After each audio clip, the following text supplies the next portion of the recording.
En esta segunda parte del capítulo 3 vamos a ver la estimación de parámetros desconocidos.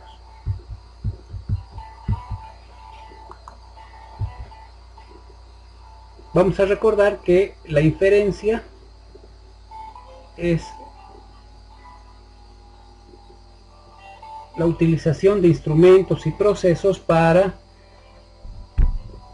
emitir conclusiones desde una muestra hacia una población, ¿no? O hacer generalizaciones de una población a través de una muestra, ¿no? Y esto se hace a través de la estimación y las pruebas de hipótesis. Entonces tenemos dos formas conocidas o dos métodos para hacer la estimación. Lo que vamos a hacer es estimar parámetros desconocidos en general, y vamos a tener dos métodos. El primero va a ser el método clásico, que es el que vamos a ver con mayor detalle, y dentro de la estimación de parámetros vamos a ver la estimación puntual y la estimación por intervalos. El método clásico está basado en las muestras. Si no tengo una muestra, no puedo realizar la estimación de parámetros de ningún tipo, ¿no? Ni la puntual ni por intervalos. Tengo necesariamente que hacer un proceso de muestreo.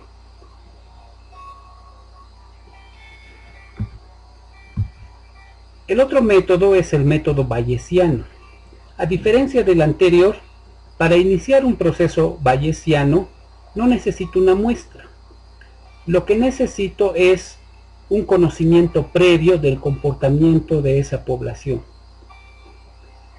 De manera a priori, o antes de realizar el experimento o el desarrollo de la recolección de la muestra, yo ya puedo aproximar un tipo de comportamiento a una población en función de la experiencia, en función de información secundaria. No necesariamente tengo que hacer el experimento para tener resultados. En el método bayesiano, los conocimientos previos denominados o se asocia probabilidades a priori, vamos a determinar un primer criterio. Sin embargo, el proceso bayesiano no solamente se concluye en ese conocimiento previo, se termina con ese conocimiento previo. También se valida, si quieren, con la muestra, y finalmente tengo un valor a posteriori. Entonces, en el método bayesiano trabajo con probabilidades a priori mediante un proceso o la experimentación a través de un muestreo. Calculo probabilidades a posteriori. Entonces, esas son las dos formas de la inferencia estadística, ¿no? Utilizar el método clásico o el método bayesiano. Vamos a ver los dos métodos, el método clásico más extenso y el bayesiano más corto. Entonces, iniciando con el método clásico, vamos a ver los métodos de estimación puntual. Dentro de la estimación puntual, lo que vamos a ver es la evaluación de un valor constante del estadístico. Vamos a determinar un valor y la relación o la estimación a través de un método matemático, encontrando una relación matemática, una fórmula, para ver cómo se calcula matemáticamente esa constante o ese valor. Entonces, yo voy a tener una muestra aleatoria que tienen una función de densidad de probabilidades. En general, vamos a definir nuestra muestra aleatoria como variables aleatorias independientes que tienen la misma distribución de probabilidades. X1 tiene la misma distribución de probabilidades que X2, y X2 tiene la misma distribución de probabilidades de X3, y así sucesivamente hasta Xn. Entonces, cada variable aleatoria tiene la misma distribución de probabilidades, y cada función de distribución tiene un parámetro para ser determinado. En este caso vamos a definir que el parámetro desconocido, que necesitamos definir es θ, o nuestro estadístico va a ser θ. Por tanto, nuestro estimador será el valor también de θ. Entonces, este estimador será una función de distribución será una variable aleatoria que tiene una función de distribución de probabilidades, ¿no? Que será la distribución conjunta. Más adelante esta la vamos a denominar como función de verosimilitud.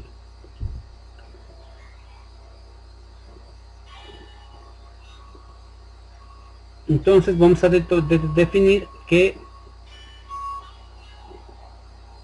θ es el estimador de la función. Entonces, ¿qué propiedades tiene este estimador puntual? Lo que ya decíamos, ¿no? La insesgabilidad, que la distribución de probabilidades tiene que constituirse en una distribución simétrica. Es consistente porque en el infinito el error admitido es menor, ¿no? Cuando n tiende a infinito esto se cumple. Es eficiente cuando tiene la varianza mínima, o la comparación de las varianzas de otros estimadores es menor, y tiene dos propiedades adicionales además, ¿no? La suficiencia y que el estimador sea robusto.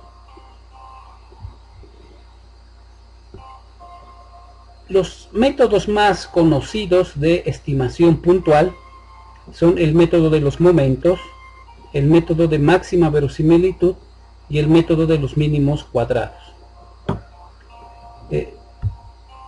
En esta asignatura solamente vamos a ver el método de máxima verosimilitud para la estimación, y vamos a ver cómo voy a determinar a través del método de máxima verosimilitud la relación para calcular el parámetro que deseo estimar. Entonces voy a tener una muestra aleatoria de variables independientes y igualmente distribuidas. Y que, bueno, cuando se dice igualmente distribuidas significa que todas tienen la misma distribución de probabilidades fx, ¿no?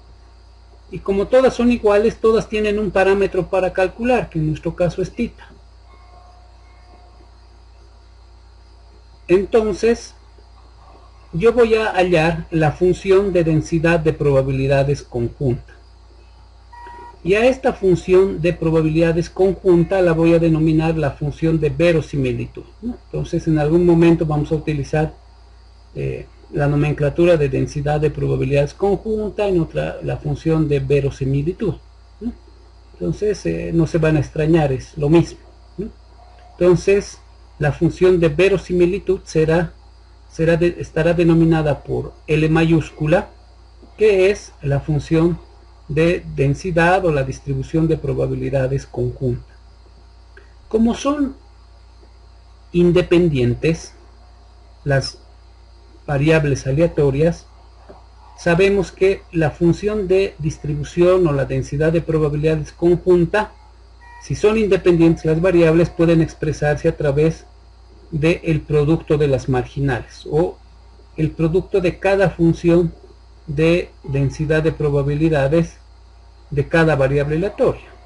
Entonces, mi función de verosimilitud puedo expresarla por la función conjunta o por el producto de las funciones marginales. ¿Qué tengo que hacer en el método? Hallar la función de verosimilitud, y una vez que tenga la función de verosimilitud voy a maximizar la función y voy a encontrar los máximos de la función en las cuales el parámetro tiene las propiedades mencionadas. Entonces vamos a trabajar con un ejemplo. Me dice: determine el estimador de máxima similitud del parámetro lambda en la distribución exponencial con base en una muestra aleatoria de tamaño n. Entonces voy a definir mi distribución exponencial. Mi distribución exponencial es una distribución de una variable aleatoria continua, y está definida para x mayor a 0, o sea, de 0 a infinito, y la función es lambda e elevado a menos lambda por x. Esta es la función de distribución de probabilidades exponenciales. Esto ya han debido observar muchas veces, ¿no? Y tengo una muestra aleatoria donde cada variable tiene una función de distribución exponencial. Entonces voy a hallar la función de máxima verosimilitud. Lo que me dice es que mi estimador sería lambda,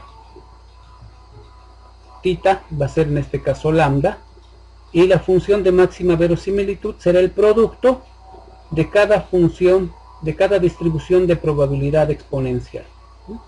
Como es un producto, voy a determinar que voy a multiplicar lambda, está en cada función de densidad, por tanto lambda está elevado a n porque es lambda por lambda por lambda por lambda n veces, entonces es lambda n.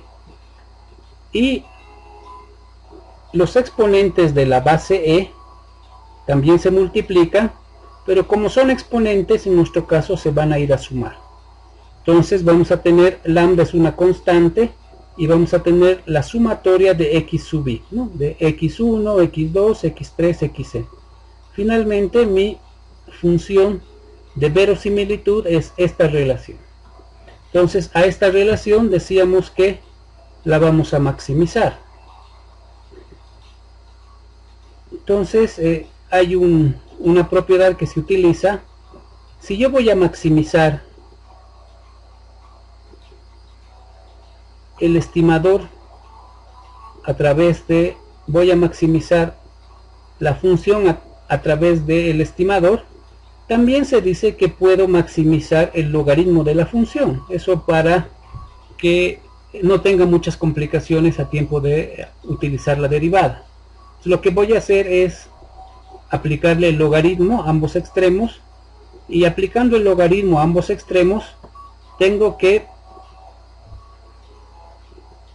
por propiedades del logaritmo, los exponentes de la base salen a multiplicar y el producto se convierte, dependiendo del signo del exponente, en sumas o en restas, ¿no? En este caso aquí tengo dos productos y estos productos se convierten en una resta, ¿no? Y el logaritmo neperiano de e es 1, por tanto aquí sería multiplicado por el logaritmo de e, pero esto es 1. Y finalmente tengo mi función logaritmizada, mi función de verosimilitud, y es la que voy a maximizar. Voy a maximizar a través de los operadores de Lagrange y voy a derivar parcialmente respecto del estimador. Entonces si yo a esta función voy a derivar respecto de lambda, y para maximizar lo voy a igualar a 0, mi primera derivada lo igualo a 0, entonces voy a hallar la derivada, y la derivada tiene este valor, y finalmente lambda, si yo despejo lambda, esto está igualado a 0, aquí está el valor de 0, despejo lambda, voy a tener que lambda es igual a n sobre la sumatoria de 1 a n de x sub i, lo que es el valor inverso de la media muestral. Entonces esta es la forma de encontrar el valor de lambda, ¿no? La estimación me determina cuál es la fórmula, la estimación puntual me determina cuál es la fórmula para hallar el valor del parámetro. En la función exponencial el parámetro es lambda. Entonces, ¿cómo hallo lambda? A través de esta relación determinada a través del método de estimación puntual.